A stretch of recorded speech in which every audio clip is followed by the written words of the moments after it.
24 ஐபிஎல்ல மும்பை இந்தியன்ஸோடைய கேப்டனா ஹார்திக் பாண்டியா அப்பாயின்மெண்ட் பண்ணாரு.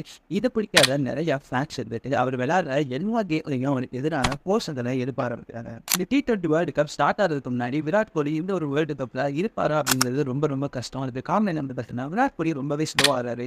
சின்ன பிடிச்சனா வந்து தன்னுடைய ரெக்கார்டுக்காக மட்டுமே ஆறாரு அப்படின்னு சொல்லிட்டு ஒரு ஸ்டேட்மெண்ட் எடுத்து வைக்கப்படுது.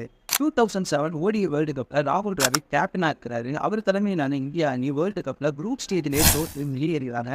இதை பார்த்துட்டு இருந்த இந்தியன் ஃபேன்ஸ் ராகுல் டிராவிட் இந்தியன் டீமுக்கு கேப்டனா இருக்கிறது தகுதியும் இல்லை அப்படின்னு சொல்லிடுறாங்க.